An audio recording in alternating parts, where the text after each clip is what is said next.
growth. And now, the thing that concerned me about how that, remember they had that super committee and they couldn't come about until the sequester kicked in, and the sequesters kind of across the board cuts with certain things were exempted out. On the defense side, the defense spending is about 18% of the total federal spending, okay?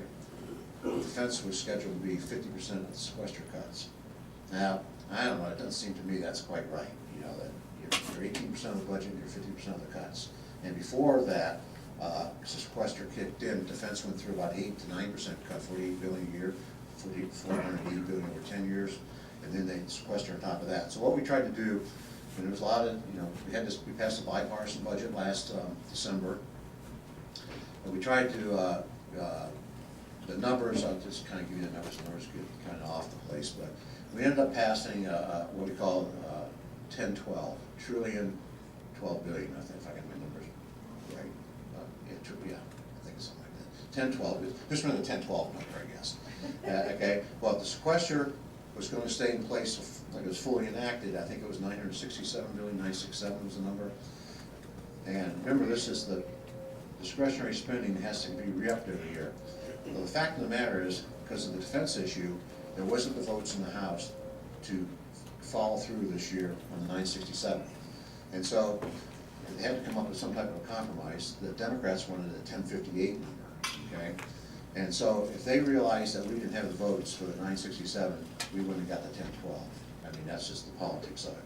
So essentially what happened, and then the other reason why I decided to vote for the bipartisan budget is it did something that hasn't happened in my 3 years in Congress.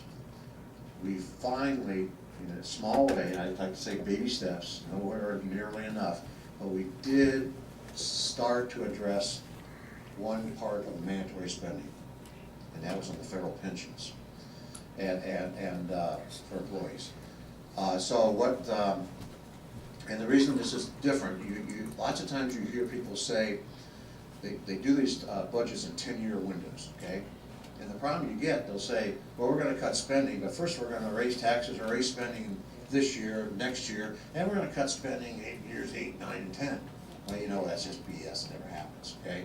Because the reason it doesn't happen is because on the discretionary side, Congress has to redo that every year. So they have to come in, just like I said in 967, if that number right, they'd have to re-up that, okay?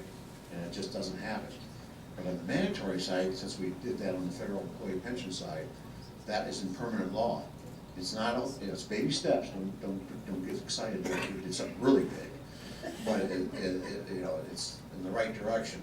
But and the difference is, in the 10-year window, Congress would have to go in there and actually change the law for that not to happen. And since it's pension, if it stays in place every year, the savings will grow because of the nature of what that is, because it's percent paid pensions on employee salaries. And so if it stays in place, you'll get more savings in the out years than you will in the early years, just because of the nature of the animal in that respect. So that's the main reason why I actually supported it, because I thought finally maybe trying to nip away a little bit at the mandatory spending side. And I think it's also important to know, why don't we just go in and fix the mandatory spending side? And that would be called entitlement reform, okay? And I think where maybe Barack Obama and Harry Reid might be in that position, but where they are, and the President has told Speaker Boehner this, that we will not even have a discussion of entitlement reform until you guys first agree to at the beginning to raise taxes. And that's why we have gridlock in that issue. We're not raising taxes.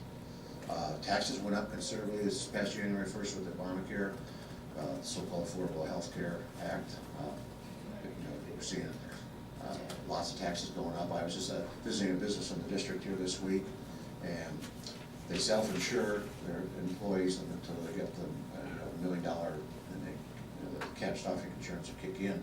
And he said, and there's something else happening on the self-insurers. There's a provision in Obamacare that kicks in and raises their costs. But what really raises their costs is they got to start paying other taxes, the Obamacare taxes.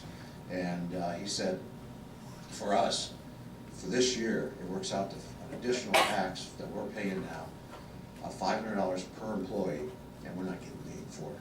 It's an additional tax. And so I should probably mention a little bit about what's happening with Obamacare. We know, it's a total disaster. We're seeing people's premiums going up. We're seeing deductibles doubling or tripling. We get emails in my office all the time, and it's really incredible. It's really, just really horror stories what's going on. And you already seen the news. Keep your doctor. Keep your health insurer. It wasn't all true. So it's just really unbelievable. Now, I do want to mention, you hear critics say, well, you Republicans, all you want to do is repeal it. You don't want to help fix it. You don't have a solution. That's just total nonsense, too. When this went into effect before I was in Congress, the Republicans tried to offer amendments, tried to put their plans forward, and they were completely shut down because they operated under a closed rule where Nancy Pelosi and company did everything in the back room, and there was no input from the Republican Party. And never forget, not one Republican House member or U.S. Senator voted for Obamacare. Not one. And I venture to guess, and I guess I can almost say with certainty, that a piece of legislation that affects every American, it's a major part of our economy. In the history of our country, I doubt that there's ever a time that a piece like that did all those things that was totally passed on a 100% partisan way. I just can't imagine that there's anything. We'll have to ask some of the history scholars, but I think it's safe in saying that this has got to be a precedent setting. And so, that wind's really blowing at us here. So anyways, some of the things we're going to be doing in the House in the next few weeks, we're going to be putting more stuff forward, passing them out of the House. And we've done some things just recently on Obamacare, and there's a couple of them. We got, at one time, 35 Democrats joined us. So we're trying to do some things that shows what we would do if we were fully in charge, and then also get some Democrats on board. It makes it more tougher for them in some ways. But just I'll just mention the healthcare generally, the way I see what we should be doing. We do need healthcare reform. I don't think there's any question about that. The escalating costs and going up had to be addressed. But whatever we do, the first thing we should do is make sure whatever we do that it's patient-driven, that the patients, all of us, are directing our healthcare with our physicians, and not some bureaucrat in Washington, D.C. And that's where, of course, they go with Obamacare. And then what we also should do is try to do things that address escalating costs, okay? And so, in my opinion, to address escalating costs, you've got to put in market principles, more competition, and especially in the insurance side of the market. And there's no reason why you can't open this up between state lines like do P&C and auto insurance, tort reform. And then one provision that I think we've really got to push is health savings accounts, where Obamacare actually does away with health savings accounts. And this is just kind of me talking on the health savings account. The way I really like to see the things work, obviously the employee kicks in pre-tax dollars, and that's an account that stays with the person for the rest of their life. Doesn't matter if they change where they work, change businesses, move to California, not very smart to do that, but move to Texas or North Dakota if they like winter. But what I like to see the health savings accounts be more of used for preventative and routine care. For example, when you go in to visit your physician for your health checkups, and if you're over 50, you have more visits to the doctor than when you were younger. I started realizing that. But the thing that blows me away, when you go see your physician, I'm just amazed at how many people are working there doing paperwork, administrative work. If you pay a copay, then they got to get the other part of the copay and file all these forms and all that. And then the other second part is the defense of medicine issue. If you need some tests done, I'm not saying don't get the test done, but there's because of the liability, litigious society we live in, there's this defense of medicine issue, and there's more of a, generally speaking, to order more tests than maybe you need. If you were paying for those routine visits and that type of care out of your health savings account 100%, It would eliminate all that administrative work at the physician's office. It would, I think, generally speaking, more people have a frank conversation with the physician. Well, what test do I really need? What am I doing with this test? If you actually write the check, I paid for it, that might be too oversimplific, but I think what it does, it brings personal responsibility back in that sector. And really, that's the only sector in our economy where people aren't engaged, and we need more price transparency and accountability. And it's amazing when you get a little competition in this and price transparency, the difference what it costs for some of these tests. I've seen the difference for getting colonoscopies done, and where you go, and you just get that transparency out there, we can do a lot. And then I'm also concerned what happens in the medical research and development when we're going just with Obamacare. I would argue, and I've been to Canada in the past, their system would have completely imploded years ago, but we're next door, we're the safety valve. A lot of Canadians come down here for hip replacements, bypass surgery, and the like, because they have waiting lines up there. And if you need a bypass surgery, you can't wait 9 months. That's the way it works. So that's on Obamacare. I also want to mention what we need to do coming out of Washington. The issue we have with Washington is, we need to empower people. I think that's one of the roles of government. Government should be a little less government, but make it so there's the right environment so people can chase their dreams. And right now there's been so much uncertainty and so much bearing policies coming out of Washington, with all the regulatory policy and all the, we see the executive orders and just another one just come to mind that just blow me away. We're trying to do something in the House, or actually I think we're going to pass, I'm sure we're going to pass legislation in the House anyways. And this will be, I think, close to the 501c4s. It's mostly groups like this, conservative groups, get the tax exempt status. And then there's the 501c3s, which is another group that's not really an issue. And then there's the 501c5s, which are only labor union groups. And if you look at the definition between what C4s and C5s can do, like get the vote out, educate voters, and do some political other activities, it's clearly defined. Well, what the Obama administration wants to do now is change the definition of those political activities in the C4s to really just shut them down, and then the C5s, the labor unions, can be doing the same thing, but it's defined different, and it doesn't shut them down. It is blatant, overreach, as an example. We are such a, back on the economic side, we are such a hole in this country, $17+ trillion debt, and we had, I guess 5 years in a row where $1 trillion. This year fell below $1 trillion, mostly because of what we're trying to do in the House. And don't ever let anybody tell you that, well, the reason we got this deficit because we don't have enough revenue coming from the federal government. Well, this might surprise you. Last year, the federal government brought in about $2.7 trillion. It's the most money ever brought into the federal government in the history of the United States. This is not a revenue problem, it is a spending problem. And if you chart this out, you can see the revenue has been going kind of like this. Now, it did dip down here a couple of years ago. We had the slowdown. But the expenses have been going like that, almost double. So don't be fooled by that.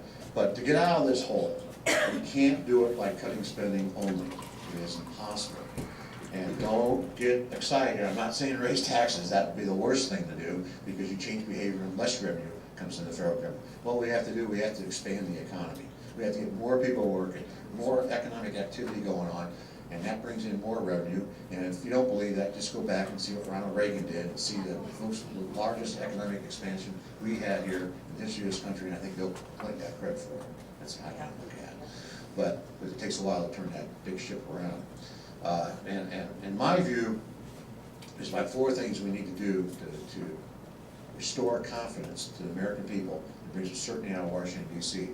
Obviously, the one is to show that we're going to be fiscally responsible, get our spending under control, and not have these massive deficits and work towards a balanced budget. I supported in the last Congress cap, cut, and balance. I think it's the best bill we passed out of the House.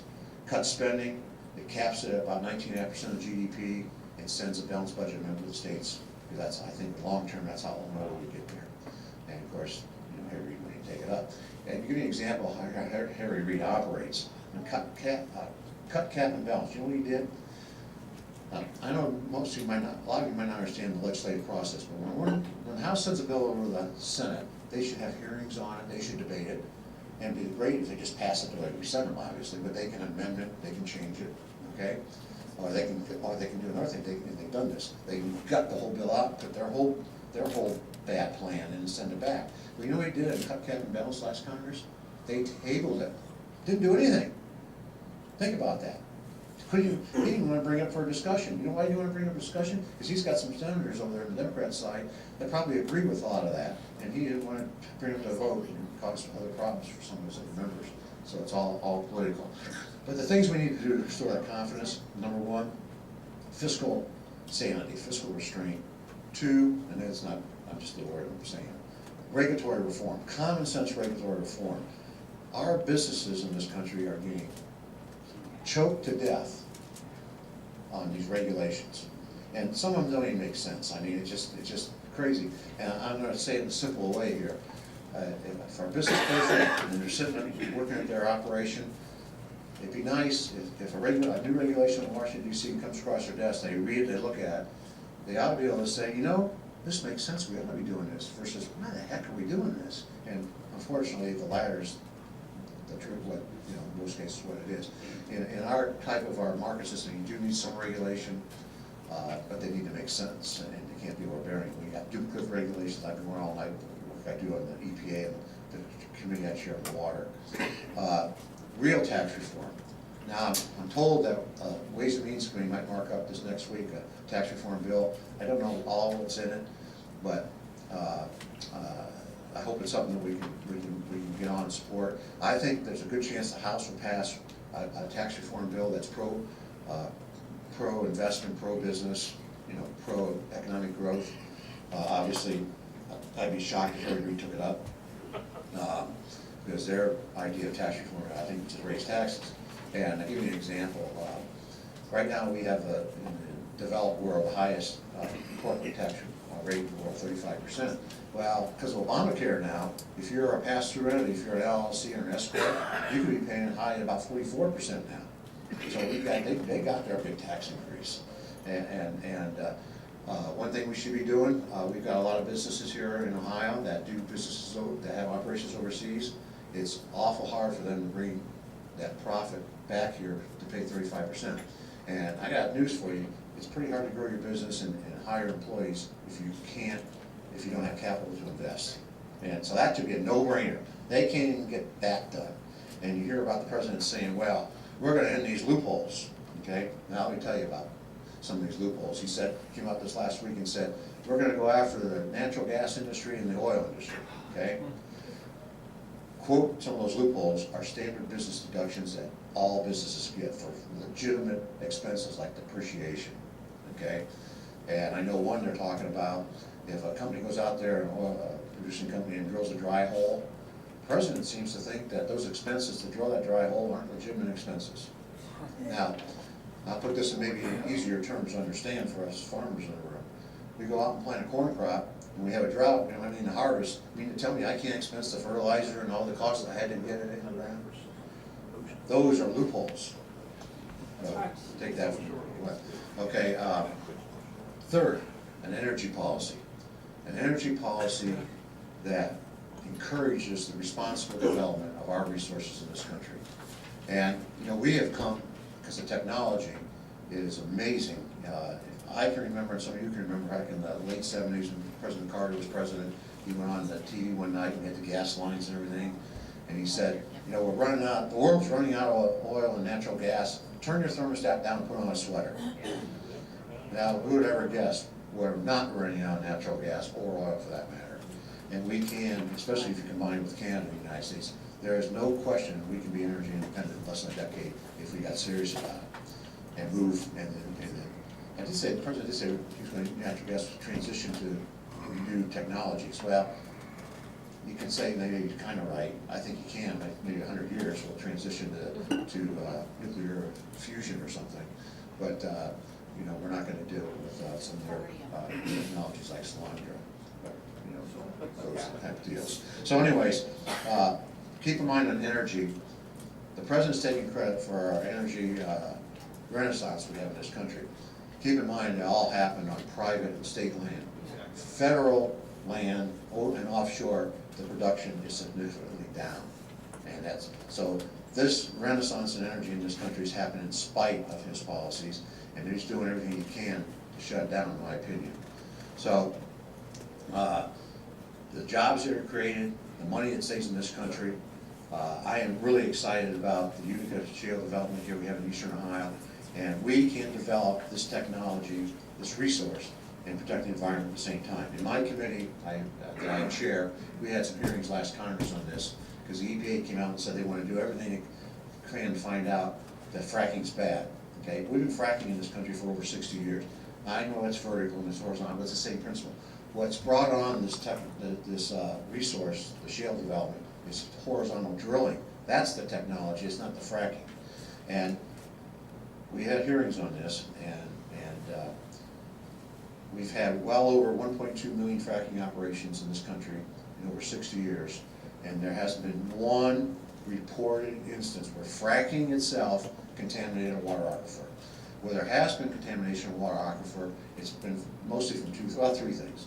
One is wells not being constructed right, not getting cemented right, not getting sealed, or from wells, which we still have a lot in Ohio. I had 3 in my farm, we got them plugged. You know, they're put in the 30s, you got that casing going down there, you know, it's essentially a conduit where the bad stuff can seep up through that, quote, that conduit, and if the casings deteriorated over years, seep into the water aquifer, obviously stuff coming down from the surface, do the same thing. And the third is, there is some contamination of water aquifers, fortunately locally, in some instances, just because of natural. Now, there's methane in those areas, and you get some contamination that happens naturally.